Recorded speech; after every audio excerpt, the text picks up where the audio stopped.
അസ്സലാമു അലൈക്കും. ഫാമിലി എന്ന യൂട്യൂബ് ചാനലിലെ പുതിയൊരു വീഡിയോയിലേക്ക് എല്ലാവർക്കും സ്വാഗതം. അപ്പോൾ ഇത് നമ്മൾ വെറൈറ്റി ആയിട്ടൊരു എഗ് മുഗളായി കറി എങ്ങനെ തയ്യാറാക്കാമെന്നാണ് ഇവിടെ നിങ്ങളെ ഇന്ന് പരിചയപ്പെടുത്താൻ പോകുന്നത്. നമ്മൾ വീഡിയോ ഒക്കെ ഇട്ട് കുറേ ആയി, ഇനി സ്ഥിരമായിട്ട് വീഡിയോ ഒക്കെ ഇട്ട് തുടങ്ങണം. അപ്പോൾ ഒരു എഗ് കറിയിൽ തന്നെ നമുക്ക് നമ്മുടെ വീഡിയോ ഇന്ന് തുടങ്ങാം. അപ്പോൾ ഇതെങ്ങനെ തയ്യാറാക്കുന്നതെന്ന് നമുക്ക് നോക്കാം. ഇതിന് വേണ്ടി ഒരു പാൻ അടുപ്പത്ത് വെച്ചതിന് ശേഷം അതിലോട്ടൊരു 4-5 ടേബിൾ സ്പൂൺ എണ്ണ ഒഴിക്കുക. അതിലോട്ടൊരു 3 വലിയ സവാള അരിഞ്ഞതും കൂടെ നമുക്ക് ചേർത്ത് കൊടുക്കാം. ഇത്രയും കനത്തിലരിഞ്ഞത് നിങ്ങൾ നോക്കണ്ട, കാരണം നമ്മളിത് മിക്സിയിലിട്ട് അടിച്ചിട്ടാണ് ചേർക്കുന്നത്.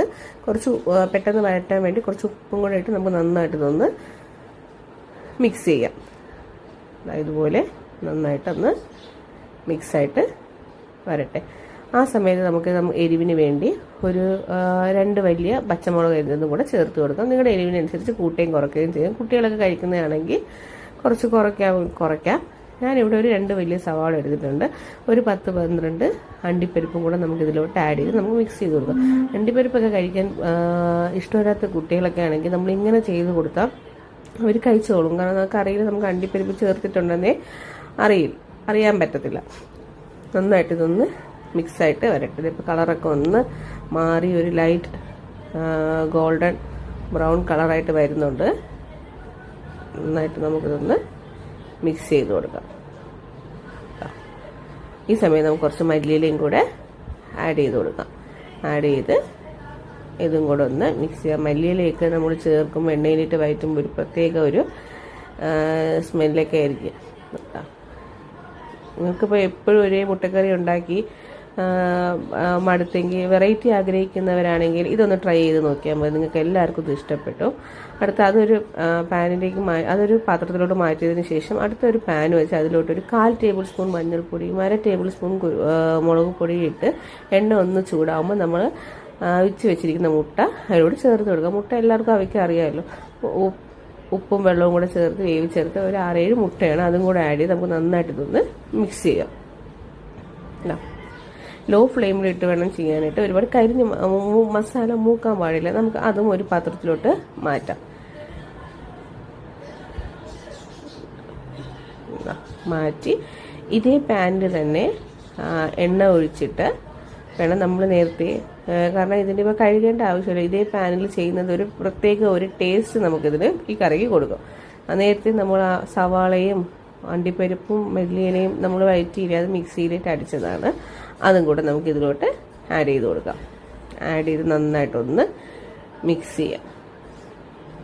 നമ്മൾ വേറെ മസാല ആഡ് ചെയ്തിട്ടില്ല. ഇത് നമ്മൾ നേരത്തെ മുട്ടയിൽ ഇതാക്കിയെടുത്തില്ല, ആ മസാലയാണിത്. ഇനി ഇതിലോട്ട് നമുക്ക് പൊടികൾ ചേർത്ത് കൊടുക്കാം. 1/4 ടേബിൾ സ്പൂൺ മഞ്ഞൾപ്പൊടി, 1 ടേബിൾ സ്പൂൺ കുരുമുളക് പൊടിയും 1 ടേബിൾ സ്പൂൺ ചിക്കൻ മസാലയും കൂടെ ആഡ് ചെയ്ത് നമുക്ക് നന്നായിട്ട് ഇതൊന്ന് മിക്സ് ചെയ്യാം. ഇതുപോലെ നന്നായിട്ടൊന്ന് മിക്സ് ചെയ്ത് കൊടുക്കാം. ചെറുതായിട്ടൊന്ന് തിളച്ച് വരുന്നുണ്ട്. ഞാനിത് നേരത്തെ ആ മിക്സിയിൽ കഴുകി വെച്ച വെള്ളമാണ് ആഡ് ചെയ്യുന്നത്.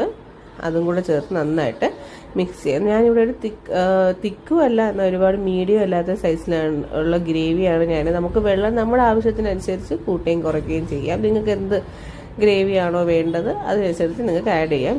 കുറച്ച് ഉപ്പ് കുറവുണ്ട്, ഉപ്പും കൂടെ ആഡ് ചെയ്ത് ഒന്ന് തിളച്ച് വരുമ്പോൾ നമുക്ക് ഇതിലോട്ട് ഒരു 1/2 ടേബിൾ സ്പൂൺ ഗരം മസാലയും കൂടെ ആഡ് ചെയ്ത് മിക്സ് ചെയ്യാം.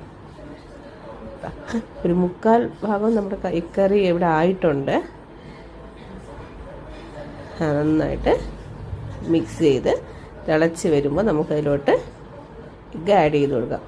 ഇത് നമുക്ക് ചപ്പാത്തിയുടെ കൂടെയും അപ്പത്തിൻ്റെ കൂടെയും അരിയറൊട്ടിയുടെ കൂടെയൊക്കെ പറ്റിയ ഒരു കോമ്പിനേഷനാണ്. എല്ലാവർക്കും എരിവും ഒരു ആവശ്യത്തിനുള്ള എരിവൊക്കെ കൂടി ഒരു കറിയാണ്. ഓവറും അല്ലാത്തൊരു കറിയാണ്. എല്ലാവർക്കും ഇത് ഇഷ്ടപ്പെടുന്ന ഒരു കറിയാണ്. നിങ്ങളൊന്ന് വീട്ടിൽ നിങ്ങളിതൊന്ന് ട്രൈ ചെയ്ത് നോക്കിയിട്ട് നിങ്ങളുടെ കമൻസ് അറിയിക്കണേ. കുറച്ച് ലാസ്റ്റ് ഞാനൊന്ന് കുറച്ച് ഫ്രഷ് ക്രീം, ഇത് ഓപ്ഷണലാണ്, നിങ്ങൾക്ക് വേണമെങ്കിൽ ആഡ് ചെയ്താൽ മതി. ഞാനിവിടെ കുറച്ച് ഫ്രഷ് ക്രീമും കൂടെ ആഡ് ചെയ്ത് അതൊന്ന് മിക്സ് ചെയ്ത് നല്ല കുറുകിയ നല്ല ഗ്രേവി ആയിട്ടുണ്ട്. ലാസ്റ്റ് നമുക്ക് കുറച്ച് മല്ലിയിലയും കൂടെ ഇട്ടാൽ നമ്മുടെ കറി ഇവിടെ റെഡിയായി കഴിഞ്ഞു. ഒരുപാട് വഴറ്റിയൊന്നും വേണ്ട, നിങ്ങൾക്ക് തന്നെ കണ്ടാൽ മനസ്സിലാവും. വളരെ എളുപ്പത്തിൽ തന്നെ നമ്മളിത് തയ്യാറാക്കി കഴിഞ്ഞു. അപ്പോൾ നിങ്ങളെല്ലാവരും നിങ്ങളുടെ വീട്ടിൽ ഇത് ട്രൈ ചെയ്ത് നോക്കിയിട്ട് നിങ്ങളുടെ കമൻസ് അറിയിക്കണം. എല്ലാവർക്കും ഇത് ഇഷ്ടപ്പെടും. ഇനിയും നിങ്ങൾ ഇതുപോലത്തെ വീഡിയോ കാണാൻ ആഗ്രഹിക്കുന്നവർക്ക് MM ചാനൽ ലൈക്ക് ചെയ്യുക, ഷെയർ ചെയ്യുക, സബ്സ്ക്രൈബ് ചെയ്യുക. Thanks for watching.